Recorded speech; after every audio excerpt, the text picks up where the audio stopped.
분리불안이란 말을 들어보셨나요? 아이들이 많이 느끼곤 하는 그런 증상인데, 애착 대상인 아버지나 어머니와 같은 주 양육자와 떨어져 있는 것에 대해서 과도한 불안 증세를 보이는 것을 의미합니다. 일상생활에 장애를 겪을 정도로 심한 경우가 아동 청소년의 한 4% 정도 된다고 합니다. 애착관계 형성이 제대로 되지 않았을 때 생기는 일인데요. 오늘 읽었던 이스라엘 백성들의 모습이 이 분리불안 증세와 상당히 유사한 것처럼 보입니다. 이스라엘 자손들은요, 그들의 주 양육자가 되시는 하나님과 애착관계 형성이 아직 안 됐어요. 그래서 그 가운데 있던 중재자였던 모세와 좀 친한 듯 했거든요. 가까워진 듯 했는데 문제는 모세가 없어진 거예요. 그나마 친하다고 생각했던 모세가 사라져버리니까 불안해지기 시작합니다. 이 불안 증세가 시작이 되면 그 다음부터는 이성적인 사고로 설명할 수 없는 일들이 일어나기 시작을 합니다. 이성적으로 사고하는 것은 이 분리불안이 없는 건강한 아이한테만 가능한 이야기라는 거죠. 모세가 이스라엘을 애굽에서 데리고 나올 때부터 유일하게 하나님과 야훼 하나님과 이스라엘 백성 사이를 중재해 주던 사람이었어요. 그 모세가 오늘 본문의 살짝 앞에 있는 말씀에 보면 40주 40야를 자리를 비웁니다. 시내산에 올라가서 안 내려오는 거예요. 아주 오랜 기간 동안 비웠는데 문제는 이스라엘 백성들 입장에서 그 약속받은 땅인 가나안을 향해서 쭉 가야 되는데 길도 몰라요. 또 다행히 하나님께서 만나를 내려주시고 있기 때문에 매일 먹을 것은 있는데 광야에서 가장 이제 중요한 물이 어디 있는지 모르는 거예요. 그걸로 하나님께서 모세를 통해서 인도해 오셨는데 모세가 없잖아요. 가는 길에 주변 민족들과 다툼이 일어나거나 전쟁이 일어날 수도 있는데 그때도 모세가 주도해서 그 일들을 싸웠는데 지금 모세가 없어요. 그럼 도대체 어떻게 이 상황을 해결을 해야 되는 걸까요? 모세가 40일 동안이나 자리를 비우니까 이스라엘 자손들이 두 가지 가능성을 염두에 두고 있는 거예요. 첫 번째는 모세가 그들을 버리고 떠난 거예요. 없어진 거예요. 두 번째는 산에 올라갔다가 뭔가 좀 안 좋은 일이 생겨서 모세가 좀 죽지 않았을까라는 의심을 하는 겁니다. 두 가지가 다 어쨌건 이 긴 시간 동안 40일을 모세가 안 나오려는 상황에 대해서 이 사람들은 추측할 수밖에 없는 거예요. 그래서 모세가 없어졌다고 나름 결론을 내린 다음에 누구를 찾아가요? 그 두 번째 리더십이었던 아론을 찾아가게 되었습니다. 아론을 찾아가서 자기들의 요구사항을 막 이야기하는 거예요. 근데 아론이 이상하게 주저하지 않고 그 요구사항을 딱 받아들입니다. 조금 이상하기는 해요. 왜냐하면 백성들이 무엇을 의심하는지 알죠? 모세가 너무 긴 시간 동안 없어졌으니까 뭔가 안 좋은 일이 생겼거나 모세가 떠나지 않았을까를 의심했단 말이에요. 아시다시피 아론이 모세의 친형이잖아요. 그러면 그런 의심을 가지고 막 모세 대신에 자기한테 막 이야기를 쏟아놓기 시작하면 어떻게 하는 게 정상적이에요? 확인해야죠. 동생이 어떻게 됐는지 진짜 확인을 해야 될 거 아니에요. 올라가서 혹시 무슨 일이 있는지 그 밑에서 기다리고 있던 여호수아한테 물어보든지 내려오기는 했는지 물어봐야 될 거 아니에요. 근데 오늘 내용에 아론이 안 물어봐요. 모세가 없어진 거에 대해서 전혀 물어보지는 않습니다. 그리고 이 자기들을 인도해낼 신을 만들려고 한 요청을 들으면서 아론이 하나님께 여쭤보지도 않아요. 야, 이게 이상하죠?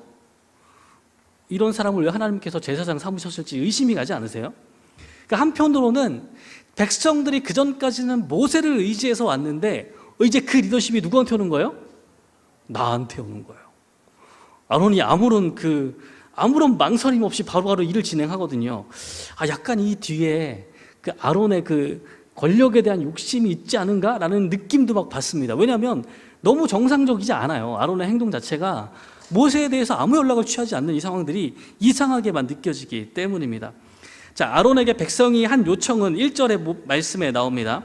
1절 말씀에 뭐라고 이야기를 하냐면 아론에게 말하되 일어나라 우리를 위하여 우리를 인도할 신을 만들라 이렇게 이야기해요.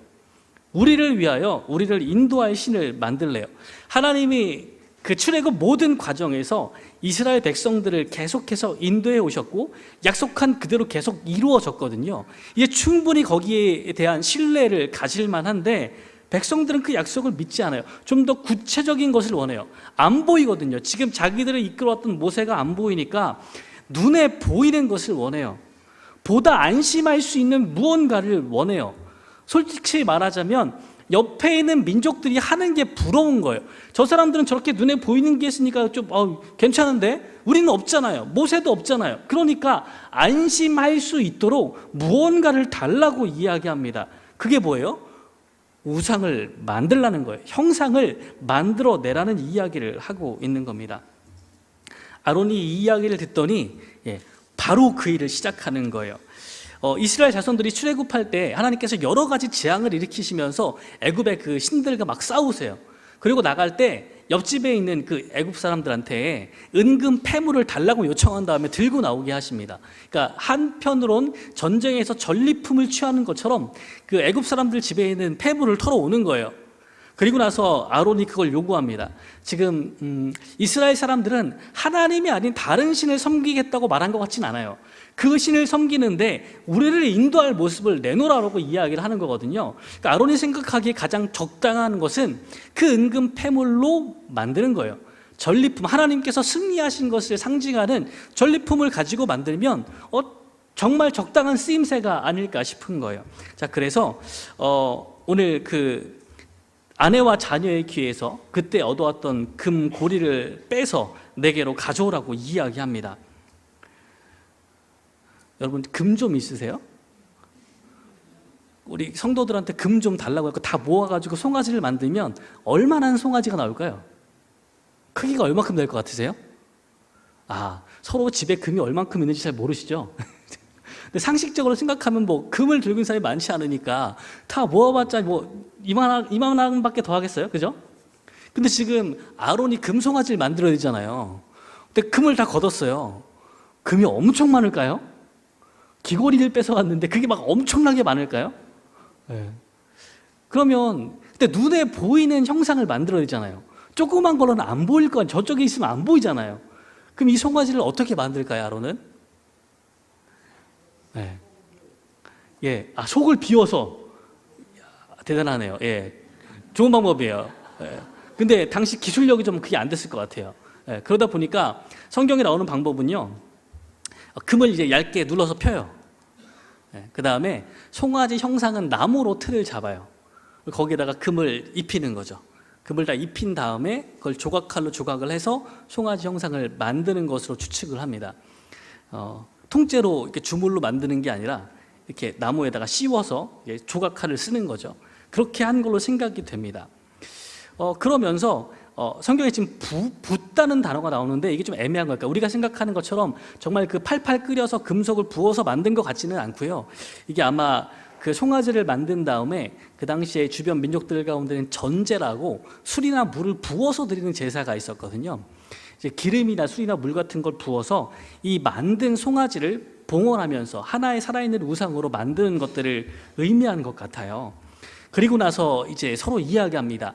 이스라엘아, 이는 너희를 애굽 땅에서 인도하여 낸 너희의 신이로다라고 이야기합니다. 자, 근데 궁금한 게 하나 있어요. 모세는 하나님을 만난 적이 있죠. 불타는 떨기나무에서 하나님을 만났어요. 하나님을 봤죠. 물론 하나님의 그 온전한 모습이라기보다는 어쨌건 신비한 모습을 본 적이 있는 사람이에요. 음성도 들었어요. 아론은요, 본 적이 있나요, 없나요? 하나님을? 없어요. 아론은 하나님을 본 적이 한 번도 없고 직접 말씀하시는 것을 들은 적도 없어요. 모세를 통해서 말씀하셨을 뿐입니다. 그러니까 왜 그 목소리를 들으면 약간 상상이 되는 것도 있죠. 여러분, 목소리를 들으면 물론 꼭 맞는 건 아니지만 목소리를 들으면 어떤 사람일까 상상이 되기도 하잖아요. 근데 아론은 정보가 하나도 없어요. 그러면 아론이 하나님을 상징하는 형상을 만들어야 되는데 하나님에 대한 정보가 전혀 없거든요. 그러면 하나님을 왜 송아지 모습으로 만들었을까요? 여러 가지 그 후보가 있을 수 있잖아요. 하나님을 여러 가지 방식으로 만들 수가 있을 텐데 왜 하필 송아지로 만들었어요? 생각해 보셨나요? 아론은 정보가 없다니까요. 본 적이 없어요. 그래서 우리는 여기서 이제 추측을 해야 되는 거예요. 왜 아론이 송아지를 만들었을까? 아론한테 영향을 미칠 수 있는 곳은 두 군데가 있죠. 이스라엘 사람들이 애굽에서 나왔으니까 애굽에서 사용하는 송아지의 그 형상이 의미하는 바가 있을 거고요. 지금 가나안 지역으로 가고 있으니까 메소포타미아 지역과 가나안 지역에서 쓰이는 송아지의 쓰임새가 있어요. 둘 중에 하나의 영향을 분명히 받았을 거라고 추측이 되는 거예요. 애굽에서 하나님께서 이스라엘 백성을 출애굽시키실 때 여러 애굽 신들과 싸우셨거든요. 근데 애굽 신들은 그 동물 모양을 한 신들이 종종 있었어요. 머리 모양이 동물인 경우가 참 많았어요. 뭐 개구리 모양도 있고 고양이 모양도 있고 악어 모양도 있고 여러 가지 모양이 있습니다. 그럼 상식적으로 하나님께서 그 모든 신들을 쳐부수고 출애굽하셨잖아요. 그럼 아론이 고를 수 있는 형상 중에서 그 신들의 모양 돼요, 안 돼요? 안 되죠. 그거 안 됩니다. 거기에 없던 신들만 가능한 거예요. 자, 먼저 애굽의 영향을 생각해 볼까요? 이집트에 송아지 형상의 신이 존재합니다. 아피스라는 신이 존재했어요. 사진을 한번 보여주시면요, 저렇게 생겼어요. 송아지 모양인데요. 아피스라는 황소는요, 보통 그 뿔 사이에 태양 원반이 이렇게 올라가 있습니다. 머리에 거룩한 뱀, 우라의 우수가 이렇게 둘러져 있는 모습으로 그려지는데, 원래 그 나일강의 신 하피를 의미했었어요. 근데 이제 좀 바뀌죠. 그 이집트의 수도였던 멤피스, 프타 신을 섬겼던 수도가 멤피스거든요. 여기서 이제 아피스를 프타 신의 부활한 생명이나 프타의 대리자로 숭배하게 됩니다.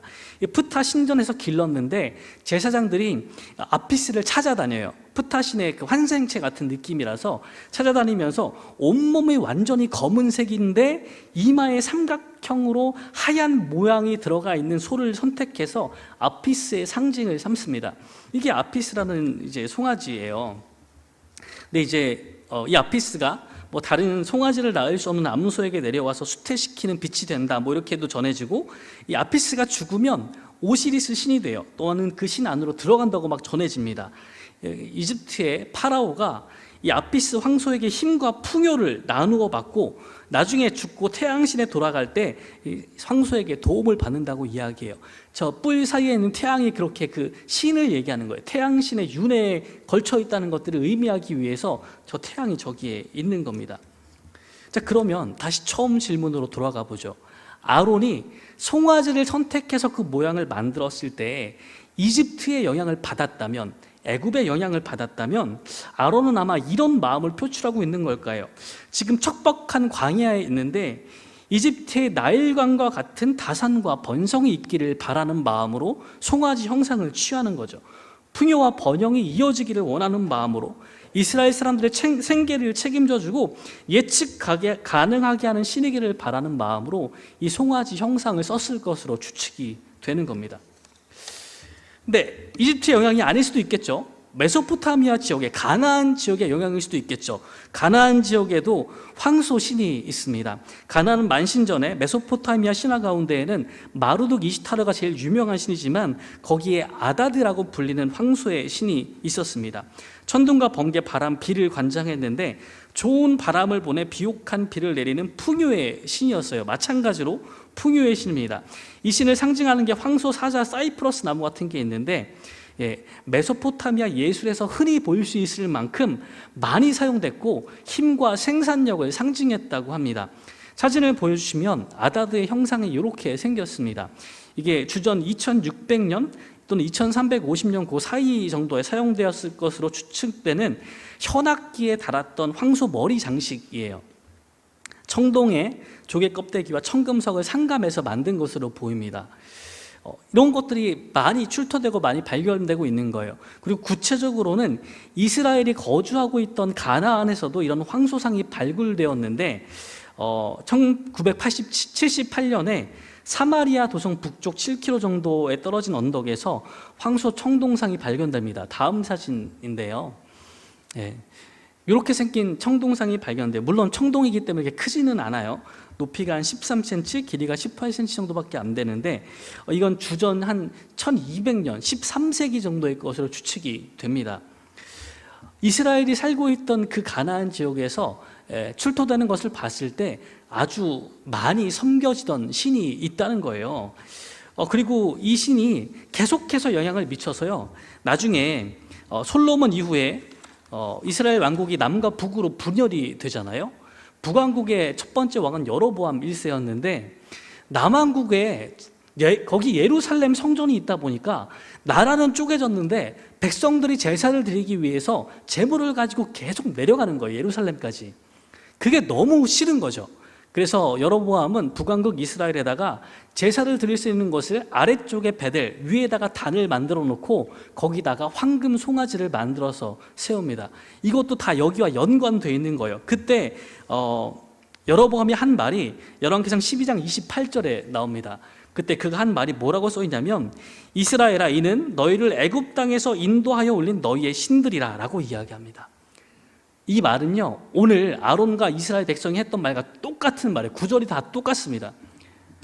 이스라엘 백성이 시내산에서 하나님을 배신했던 그 사건들이 여로보암 시대에 동일하게 반복되고 있는 거예요. 그럼 이제 이스라엘 백성의 문제를 살펴볼까요? 두 가지가 문제가 됩니다. 이 금송아지를 섬기면서 겉으로 이스라엘 백성도 아론도요, 자기들을 애굽에서 이끌어낸 여호와 하나님을 섬긴다고 말했어요. 다른 신을 섬긴다고 이야기한 적이 없습니다. 근데 뭐 절기를 지키면서도 여호와의 절이다라고 선포했거든요. 근데 문제는요, 십계명의 첫 번째 계명은 맞는 것 같아요. 다른 신을 섬긴 적은 없는데 두 번째 계명에 걸리는 거죠. 형상을 깎아 만든 것에 걸리는 거예요. 하나님을 섬기기 싫어하는 그 방식을 알면서도 하나님이 싫어하는 방식으로 그 신을 섬겼어요. 거기에는 어떤 의도가 있는 거예요? 애굽의 영향이든 메소포타미아의 영향이든 풍요를 바라는 그 마음을 빌어서 형상을 만들어 놨거든요. 하나님을 섬긴다고 말했는데 그 속에 숨어있는 아론의 의도는 뭐예요? 이스라엘 백성에게 풍요를 원하는 거예요. 다산을 원하는 거예요. 번성을 원하는 거예요. 그러니까 이게 말과 속셈이 전혀 다르게 드러나는 겁니다. 이것이 우상숭배의 가장 중요한 특징인 거예요. 겉으로 말하는 것과 그 속마음이 전혀 다른 거예요. 겉으로 드러나는 이것만 달랐던 게 아니라 이어지는 예배의 형식도 조금 문제가 있습니다. 오늘 본문 6절을 세번역 말씀으로 보여드릴게요. 이렇게 써 있습니다. 이튿날 그들은 일찍 일어나서 번제를 올리고 화목제를 드렸다. 그런 다음에 백성은 앉아서 먹고 마시다가 일어나서 흥청거리며 뛰놀았다. 여호와의 절이라고 선포한 다음에 이런 일을 한 거예요. 먹고 마시고 한참 마시다가 일어나서 흥청거리며 뛰놀았다고 이야기합니다. 먹고 마시는 거에서 마시는 것을 꼭 물만 의미하는 게 아니겠죠. 한참 술을 마시고 나서는 뒤에 이제 흥청거리며 뛰놀았다는 단어가 붙은 겁니다. 이 흥청거리며 뛰놀았다는 말이 뭐 정신없이 뛰놀았다라는 말로 쓰이기도 하는데 레짜이크라는 단어를 쓰고 있어요. 이게 구약 성경에서 어디에 쓰이고 있는지를 참고하셔야 돼요. 창세기 26장 8절에 보면 이삭이 블레셋 지역에 내려가는 경우가 생깁니다. 아버지 아브라함처럼 아내가 아름답기 때문에 누이라고 속여요. 그때 그 블레셋 왕 아비멜렉이 창밖으로 뭘 보냐면 이삭이 그 아래 리브가를 껴안은 것을 봐요. 이 껴안다라는 단어가 차이크 동사예요. 우리는 지금 흥청거리며 뛰놀았다만 봤는데 쓰임새가 좀 다르죠. 창세기 39장 17절로 한번 보시면요, 이때는 그 보디발의 아내가 보디발에게 이제 거짓말로 요셉을 무고하는 장면이 나오는 거예요. 당신이 우리에게 데려온 히브리 종이 나를 희롱하려고 내게로 들어왔으므로, 여기서 희롱하다는 단어가 짜크 동사예요. 그렇다면 여기서 백성들이 일어나서 흥청거리며 뛰놀았다는 말은 뭘 동반하고 있는 거예요? 성적인 난잡함을 동반하고 있는 동사라는 거예요. 그냥 노는 게 아니에요. 그런 장면들을 포함하고 있습니다. 여호와의 절을 지킨다고 말했는데 내용이 조금 이상하잖아요. 주변 민족들이 우상을 숭배하는 사람들이 하는 행태를 그대로 따라하고 있는 거예요. 농산물의 풍요를 비는 가나안 지방의 제의와 아주 유사하게 진행을 하고 있습니다. 변명해 볼 수 있겠죠. 하나님께서 뭐 특별하게 제의를 지키는 법을 안 가르쳐 주셨으니까 그런 거 아닙니까? 라고 할 수도 있겠죠. 그런데 꼭 그렇지가 않습니다. 왜냐하면 시내산에 처음 올라갈 때 모세가 혼자 올라가는 것이 아니라 70명의 장로를 대동해서 산에 밑에까지 올라갑니다. 출애굽기 24장 9절에서 11절 말씀에 보면 이렇게 이야기해요. 모세가 아론과 나답, 아비후와 이스라엘 장로 70인을 데리고 동시에 올라갑니다. 11절 뒷부분에 보면 거기에서 그 70인의 장로들도 하나님을 뵙고 먹고 마셨어요. 하나님 앞에서 하나님의 절기를 지킨다면 이 모습을 따라가야 되지 않을까요? 이 뒤에는 먹고 마시고 흥청거리는 장면이 없는 거예요. 하나님을 뵙고 그 앞에서 먹고 마시는 걸로 끝난단 말이에요. 근데 이스라엘이 왜 여호와의 절기라고 선포한 다음에 이렇게 엉망으로 지내고 있을까요? 속으로는 어떤 절기를 닮아가고 싶은 거예요? 주변 민족들이 하고 있는 절기를 그대로 답습하고 싶은 마음이 숨어 있는 겁니다. 그 우상을 숭배하면서 주는 풍요와 다산을 똑같은 방식으로 얻고 싶었기 때문이에요. 말씀을 정리합니다. 여러분, 하나님과 애착관계가 잘 형성되어 있으세요? 좀 안 계신 것 같아도 안 불안하신가요? 하나님이 아니라 다른 사람과 다른 중재자와 애착관계를 형성하고 나면 이런 일이 계속 발생합니다. 하나님과 애착관계가 형성이 돼야 되는데 우리 목사님이랑 친하고 우리 목장을 인도하는 장로님이랑 친하고 권사님이랑 친하다 보면 그분이 안 계시면 이 문제가 발생하는 거예요. 신앙의 밑바닥이 드러나는 일이 시작이 됩니다. 분리불안 같은 게 시작되는 거예요. 그때 어떻게 하시냐면요, 많은 분들이 그렇게 하시더라고요. 갑자기 부흥회를 가세요. 안 나오시던 금요 심야를 나오시고요, 새벽에 자꾸 보이시는 거예요. 그래서 목회자들은 늘 경각심을 가지고 새벽에 쳐다봅니다. 안 나오시는 분들이 갑자기 나오시면 전화해야 돼요. 네? 분리불안이 생겨서 불안할 때 우리가 뭐 한다고요? 그런 거 찾아가는 거예요. 특별한 예배들을 찾아가기 시작을 합니다.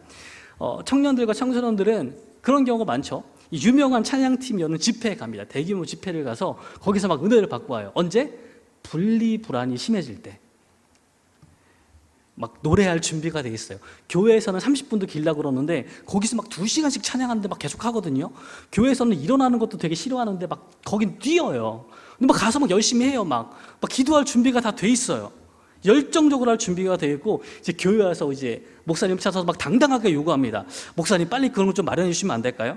우리 교회도 좀 부흥회 이런 거 좀 열고 유명한들 모셔다가 집회도 좀 열었으면 좋겠고, 찬양 집회도 하시고 2시간 정도 하면 좋을 것 같아요. 그러니까 목사님들은 좀 이런 프로그램을 빨리빨리 좀 만들어셔야 되는 게 아닌가요? 라고 이야기를 하는 거예요. 뭐랑 비슷하죠? 아론을 찾아갔던 그분들과 아주 유사한 거예요. 여러분, 이거 하나도 안 이상하시죠? 뭐가 문제가 있는 거예요? 우리가 분리불안이 있는 거예요. 하나님이랑 애착관계 형성이 안 돼 있는 거예요. 어떻게 해야 돼요? 그게 안 돼 있으면 계속해서 이런 대체물을 찾게 되는 거예요. 내 신앙의 그 어려움과 마음의 불안함을 해결해 줄 대체물이 계속 필요한 거예요. 누군가를 의지했다면 그 사람이 없어지면 다른 사람이 또 필요해요. 목장이 바뀌었어. 이럴 수가. 다른 분을 또 필요해. 또 이렇게 나를 잘 보살펴 줄 분이 또 필요한 거예요. 와, 금요 심야 집회가 요즘에 이게 마음이 안 차. 딴 집회를 또 가야 돼요. 예배 계속 드리시는 분 계시죠? 분리불안을 확인해 보셔야 돼요. 뭐가 문제예요? 하나님과 애착관계 형성을 안 하는 거예요. 제일 중요한 건요, 예수님께서 열어주신 하나님께 직진할 수 있는 길이 있거든요. 그분과 대화할 수, 감히 그분을 만나서 대화할 수 있는 길이 우리한테 열려 있습니다. 그럼 우리가 해야 되는 일은요, 좀 힘들고 좀 긴 시간이 걸리지만 보이지 않는, 하나님 안 보이시잖아요. 보이지 않는 하나님과 대화하는 법을 배워야 돼요. 기도를 훈련해야 되고요, 말씀을 묵상하는 법들을 몸에 배기게 해야 됩니다. 이 과정이 우리를 흔히 뭐라 그래요? 교회에서? 제자훈련이라 그래요. 성경 공부라 그러고요. 이런 거 한다고 신청서를 쓰라 그러면 대부분 어떻게 하세요? 안 쓰시잖아요. 자꾸 딴 거 찾으시잖아요. 제일 중요한 길이 있는데 우리가 그걸 알려드리려고 노력을 하는데, 하나님과 직접 만날 수 있도록 모든 일들을 다해서 도우려고 노력을 하고 있는데 안 하신단 말이에요. 어렵단 말이에요. 힘들다고 안 하신단 말이에요. 기도 안 하시고요, 하나님 말씀 묵상하는 법 하나도 안 하시고요, 다른 거 자꾸 찾으신단 말이에요. 이게 어떤 방법이라고요? 예, 우상을 숭배하는 지름길입니다. 여러분, 하나님께서 여러분에게 원하시는 거는요, 하나님 앞에 여러분이 그냥 나오시는 거예요. 그대로 나오시는 거예요. 딴 거 찾지 마시고요. 그 용한 목사님 자꾸 찾아다니지 마시고, 이 교회가 마음에 안 든다고 저 교회 가지 마시고, 그거 대체물이거든요. 중보자를 아무리 바꿔 끼워도 안 되는 거예요. 성경이 말하는 게 그런 거거든요. 하나님께 나가서 주님을 만나는 길들을 가라고 이야기하시는데 우린 자꾸 다른 길들을 찾아간다는 말입니다.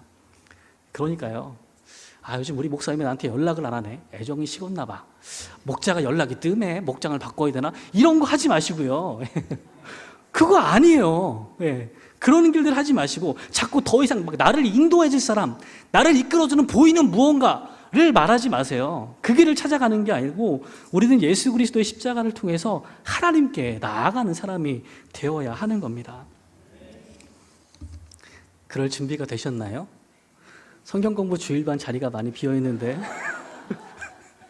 네, 다행히 화요일반은 꽉 찼더라고요. 너무 감사한데, 여러분, 기회가 날 때마다 기도하는, 보이지 않는 하나님과 대화하는 것은 자연스럽지 않습니다. 여러분, 절대로 쉽게 되는 일들이 아니에요. 기도가 아무런 훈련 없이, 아무런 도움 없이 그냥 될 수 있다고요? 불가능해요. 함께 연습하고 훈련하는 과정이 있어야 우리가 하나님을 만나는 것이 조금씩 자연스러워지는 겁니다. 그런 훈련을 하고 있지 않으시다면, 기도하는 일들을 가장 중요한 시간대에 놓고 계시지 않다면 여러분, 돌아보셨으면 좋겠습니다. 이스라엘 백성이 어리석은 게 아니라 우리도 마찬가지니까요. 하나님께서 우리에게 말씀하시는 그대로 하나님과 만나는 그 길, 다른 것들 찾지 않고 자꾸 대체물을 그 사이에 세워놓지 않는, 하나님께 바로 나아가는 지혜로운 길을 가는 저와 여러분들 되시기를 주님의 이름으로 축원합니다. 기도하겠습니다. 하나님, 이스라엘 백성이 너무나 손쉽게 빨리 금송아지를 섬기는 모습을 보고 참 어리석다 생각했습니다. 그런데 하나님, 돌아보니 우리도 하나님께 나아가는 길에 자꾸 불안감을 느끼고 다른 것들을 찾는다는 것을 발견하게 됩니다. 하나님, 우리가 그 어리석은 길을 반복하지 않도록 인도하여 주시고 하나님께 나아갈 수 있는, 직접 하나님의 얼굴을 뵙는 사람 될 수 있도록 도와주시옵소서. 우리가 기도에 훈련되게 인도하여 주셔서 하나님께 나아가는 그 시간들을 만들어내게 도와주시고, 우리가 하나님의 말씀을 들을 수 있는 훈련이 되어서 온 귀를 열고 하나님의 말씀을 묵상하는 사람 될 수 있도록 인도하여 주셔서, 하나님, 늘 무엇이 부족하다 불안에 떨지 않도록 인도하여 주시고 하나님의 도우심과 인도하심을 신뢰하며 살아갈 수 있도록 이끌어 주시옵소서. 모든 말씀 예수님의 이름으로 기도합니다.